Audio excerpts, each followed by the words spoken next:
CM Dhami BJP प्रत्याशियों के नामांकन रोड शो कार्यक्रम में शामिल। बीजेपी प्रत्याशी माला राज लक्ष्मी अनिल बलूनी के नामांकन रोड शो में शामिल।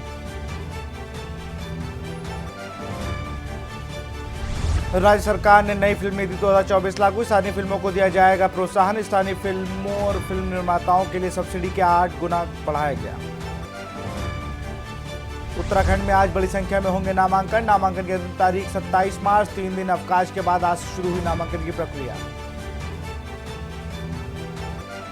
पूर्व मुख्यमंत्री हरीश रावत की अपील। कार्यकर्ताओं से लोकसभा चुनाव के लिए की अपील। कांग्रेस प्रत्याशियों को विजय बनाने की अपील।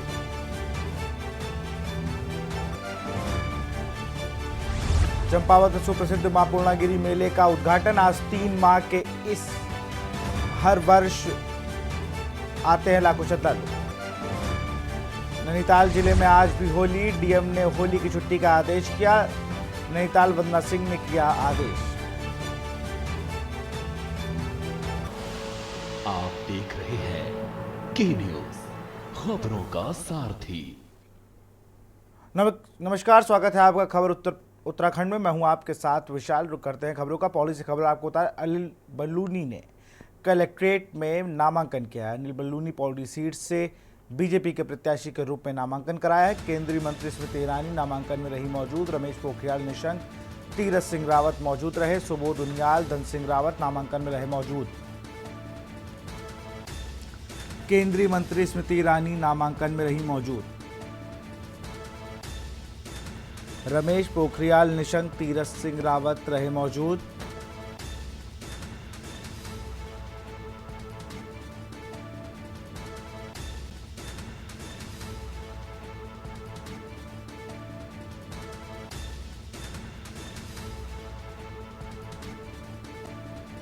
रोड शो करते हुए नामांकन स्थल पहुंचे अनिल बलूनी।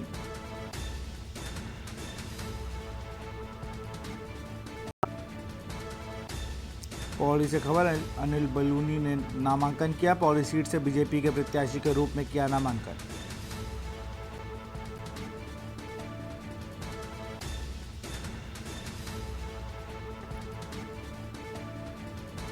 रमेश पोखरियाल निशंक, तीरथ सिंह रावत रहे मौजूद।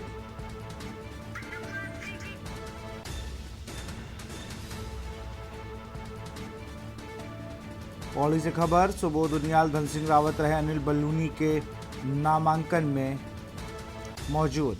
रोड शो करते हुए नामांकन स्थल पहुंचे अनिल बलूनी।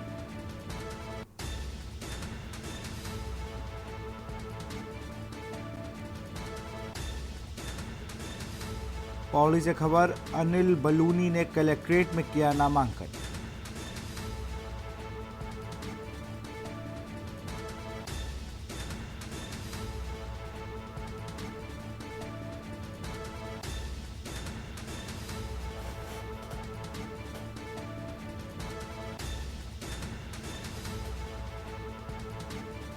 रमेश पोखरियाल निशंक, तीरथ सिंह रावत रहे मौजूद। कुछ ही देर बाद सीएम पुष्कर सिंह धामी अनिल बलूनी के समर्थन में जनसभा को भी संबोधित करेंगे। रोड शो करते हुए नामांकन स्थल पर पहुंचे अनिल बलूनी।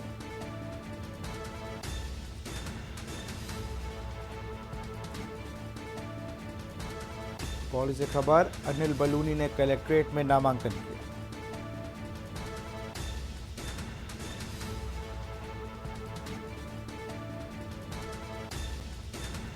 केंद्रीय मंत्री स्मृति ईरानी नामांकन में रही मौजूद।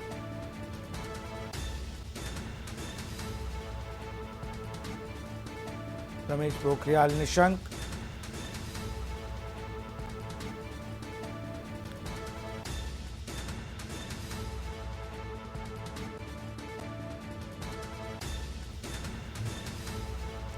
रोड शो करते हुए नामांकन स्थल पहुंचे अनिल बलूनी।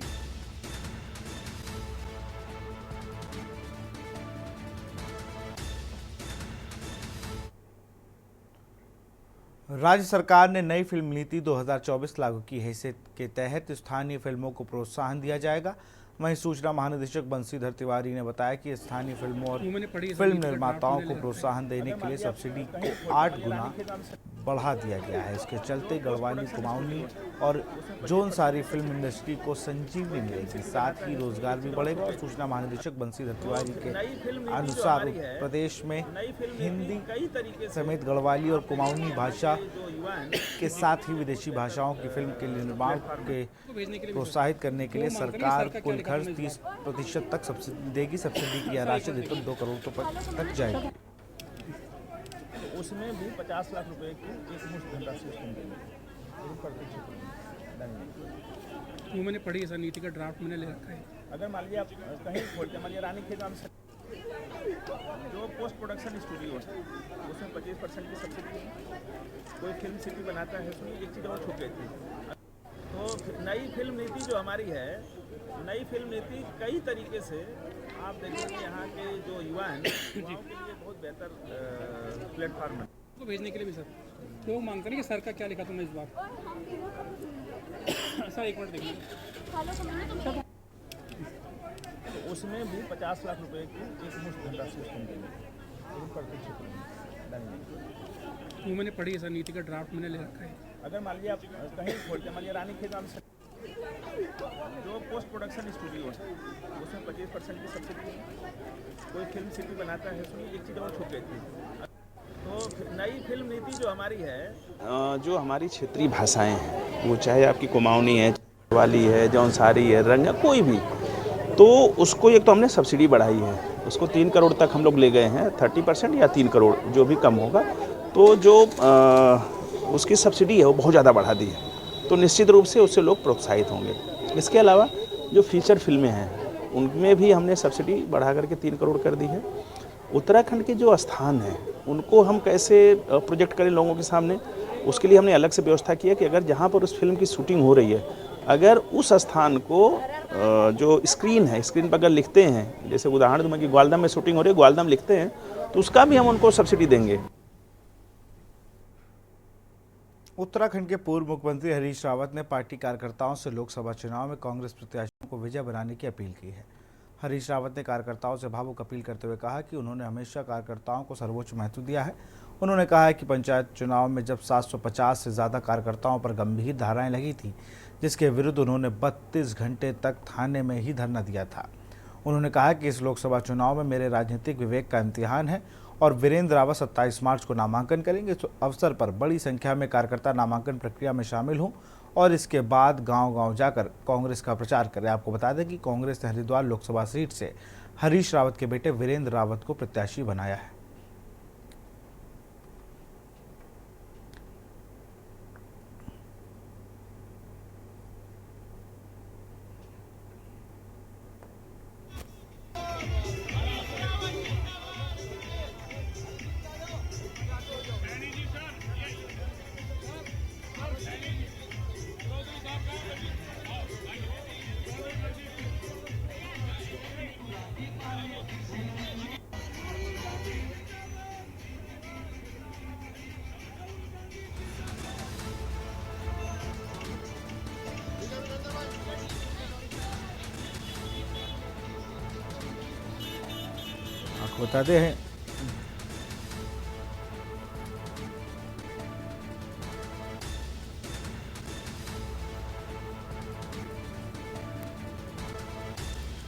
आपको बताते हैं देहरा 2 सीटों को होल्ड पर रखा गया। फिर वीरेंद्र रावत की टिकट होती है। हरीश रावत ने वीरेंद्र रावत के टिकट को लेकर पैरवी की थी।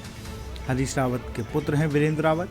उन्होंने कहा कि ये चुनाव मेरे इम्तिहान का चुनाव है। जब 750 लोगों पर FIR होती है तो मैं थाने में धरना प्रदर्शन करता हूं। मैं अपने कार्यकर्ताओं के साथ खड़ा रहता हूं और 27 तारीख को आप सब नामांकन में आए, बड़ी संख्या में कांग्रेस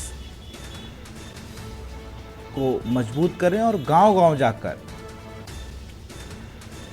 कांग्रेस की विचारधारा का प्रचार प्रसार करें।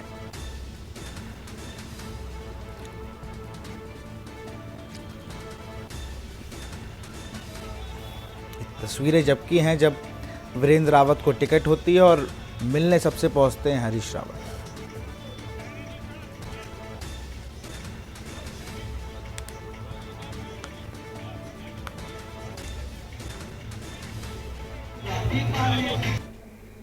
मैंने कार्यकर्ता को सर्वोच्च महत्व दिया है। मैं किसी भी पद पर रहा हूं, मेरे दरवाजे, मेरा दिल, मेरे दिमाग के दरवाजे कभी आपके लिए बंद नहीं हुए हैं।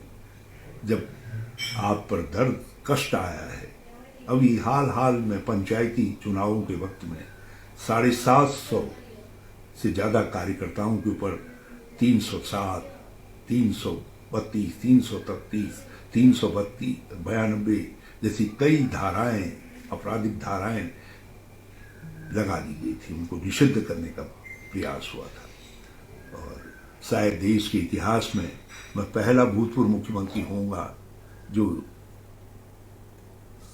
पुलिस के और राज्य सरकार के इस तरीके के कृत्य के खिलाफ एक थाने में 32 घंटे खुले आसमान के नीचे धरने में बैठा हुआ हूं।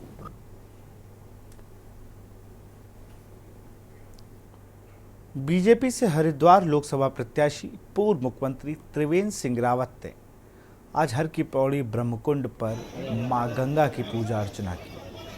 त्रिवेंद्र सिंह रावत आज रोशनबाद में अपना नामांकन करेंगे। त्रिवेंद्र सिंह रावत ने 22 मार्च को ऑनलाइन नामांकन भरा था और प्रधानमंत्री नरेंद्र मोदी के डिजिटल इंडिया को बढ़ावा देने की बात कही थी। नामांकन में त्रिवेंद्र सिंह रावत के साथ भाजपा के कुछ विधायक और कार्यकर्ता शामिल होंगे।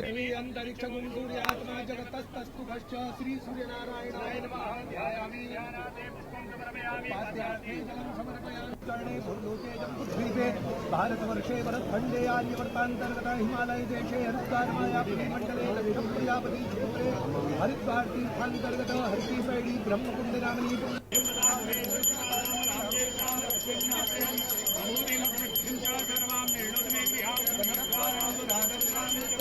तो डिजिटल नामांकन करा चुके हैं त्रिवेंद्र सिंह रावत। आज ब्रह्मकुंड हर की पौड़ी में जाकर उन्होंने मां गंगा की आरती उतारी। हरिद्वार से प्रत्याशी हैं, इनके सामने कांग्रेस के प्रत्याशी हरीश रावत के पुत्र वीरेंद्र रावत होंगे।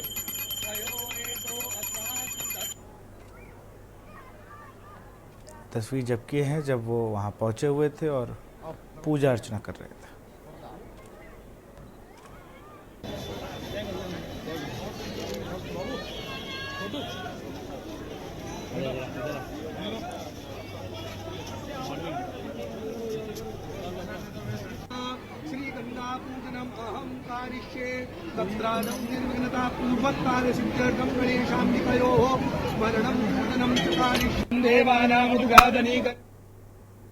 यहाँ वक्त एक छोटे से ब्रेक का जल्द हाजिर। ब्रेक के बाद एक बार फिर से आपका था सीधा आपको दिल्ली ले चलते हैं, जहाँ पे भाजपा के राष्ट्रीय प्रवक्ता सुधांशु त्रिवेदी क्या कुछ कह रहे सुन लेते हैं। नारे को त्याग देंगे। पहली विभाजनकारी मानसिकता यही है कि ये भारत माता की जय और जय हिंद के नारे एक भारतीय ने लगाए, ये नहीं दिखाई पड़ता है, उसमें हिंदू और मुसलमान दिखाई पड़ता है। दूसरी बात,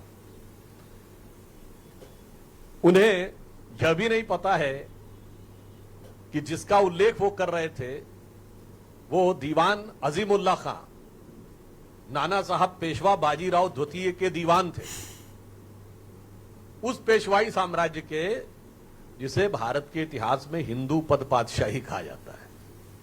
तो देखिए, आधा अधूरा ज्ञान, टकराव करने के लिए सब कुछ। तो मैं इंडी गठबंधन और कम्युनिस्ट पार्टी और श्री पिनारी विजयन के ज्ञान में और अभिवृद्धि करते हुए बता देना चाहता हूं कि वंदे मातरम जो आनंद मठ में लिखा गया, उसका सबसे पहले राजनीतिक मंच के ऊपर जो गायन हुआ वो 1895 में कांग्रेस के कलकत्ता सेशन में हुआ और जिसकी अध्यक्षता रहमतुल्लाह अहमद सयानी ने की थी। यही तो मैं कहना चाहता हूं, ये सब भारत की एकता के प्रतीक थे, मगर सियासत के मकड़ जाल में इन लोगों ने इन चीजों को इस रूप में प्रस्तुत कर दिया कि भारत की एकता के प्रतीक उद्घोषों को सांप्रदायिकता का प्रतीक बनाने का प्रयास किया। और जो चाल 100 साल पहले थी वो आज 100 साल बाद भी वही फितरत है। कृपया भारत की एकता और भारत के गौरव के उद्घोषों के ऊपर विभाजनकारी राजनीति से परहेज करना चाहिए। और पुनः मैं कह रहा हूं, इंडी गठबंधन इस बात का जवाब दे पूरी बात की ये आई कहां से। और मैं पुनः कहना चाहता हूं, उससे भी आगे बढ़कर जिस भारत माता की जय और वंदे मातरम की बात कहते हैं, पहले तो पता नहीं उनको, शायद वो लेफ्टिस्ट ही ज्ञान है। अरे भाई, ऋग्वेद के पृथ्वी सूक्त में लिखा हुआ माता भूमि पुत्रो हम पृथिव्या, ये धरती हमारी माता है, ये देश हमारी माता है और हम इसके पुत्र हैं। गीता भी माता है, गंगा भी माता है, गौ भी माता है, भारत भी माता है, धरती भी माता है, मगर कम्युनिस्टों को उसमें कुछ और नजर आता है। तो इसलिए अब यह सवाल स्वाभाविक रूप से बन जाता है कि इंडी गठबंधन के नेतृत्व के लोग इस बात का जवाब दें। अब आप आइए दूसरे राज्य में, तमिलनाडु के मुख्यमंत्री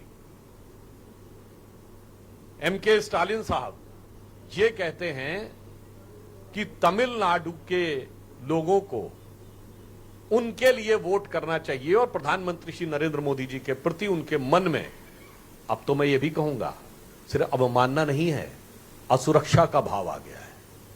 आई want to make it very clear that now the statement of Shri MK Stalin, who is trying to portray that Shri Narendra Modi ji is not working to the interest of Tamil Nadu people, is derived not only from the motive of having disrespect towards Prime Minister, but rather than it signifies a sense of insecurity in him.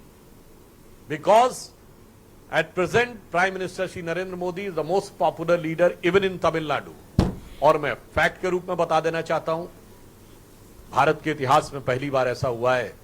मैं पूछना चाहता हूं, प्रधानमंत्री जी ने अभी काशी में एक माह पूर्व तमिल में जो बोला था उसे एआई के जरिए सीधे तमिल में ट्रांसलेट किया गया। मैं विनम्रता और चुनौती से डीएमके से पूछना चाहता हूं कि आज तक कभी किसी भारत के प्रधानमंत्री की स्पीच रियल टाइम में जो हिंदी भाषी क्षेत्र में दी गई हो, तमिलनाडु में नहीं, हिंदी भाषी क्षेत्र में दी गई स्पीच तमिल में ट्रांसलेट की गई है? अगर की गई हो तो बता दें। यह प्रधानमंत्री जी की राष्ट्रीय एकात्मता के प्रति भाव का प्रतीक है। क्या काशी तमिल संगम और सौराष्ट्र तमिल संगम कभी हुआ?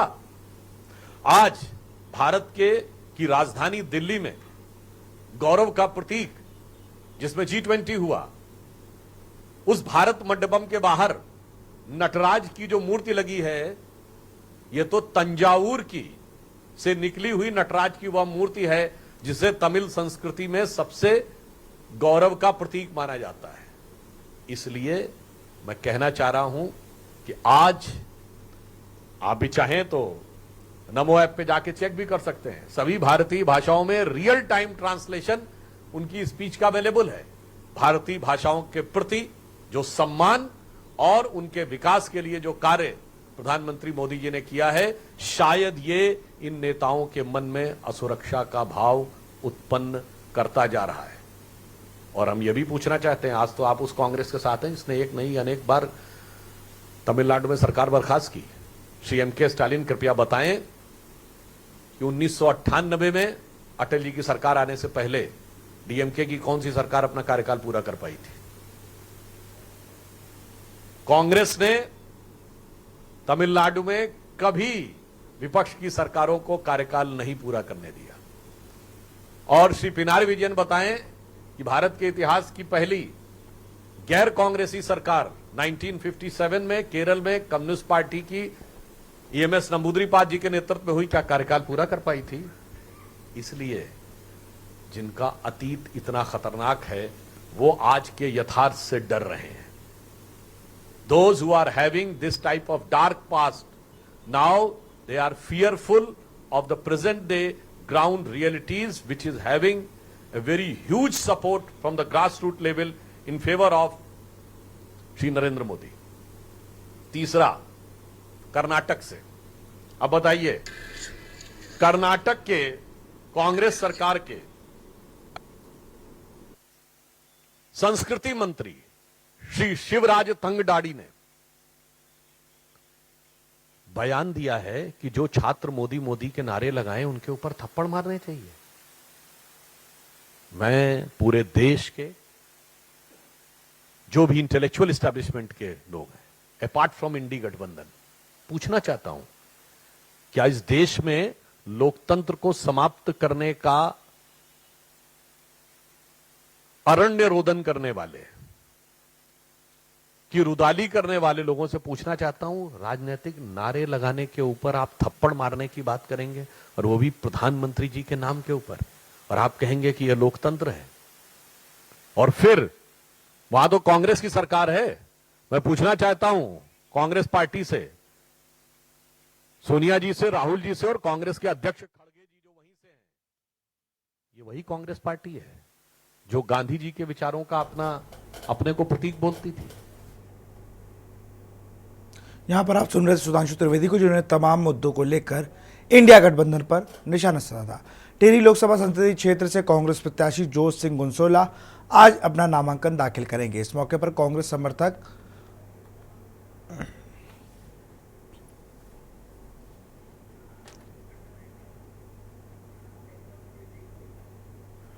भीड़ देखने को मिली। इस मौके पर जोश सिंह गुनसोला आज कांग्रेस प्रदेश मुख्यालय पहुंचे, जहां प्रदेश अध्यक्ष करण मेहरा ने उनके अधिकृत रूप से प्रत्याशी सिंबल सौंपा। फिलहाल खबर उत्तराखंड में इतना ही। देखते रहिए के न्यूज़ इंडिया। नमस्कार। आप देख रहे हैं के न्यूज़, खबरों का सारथी।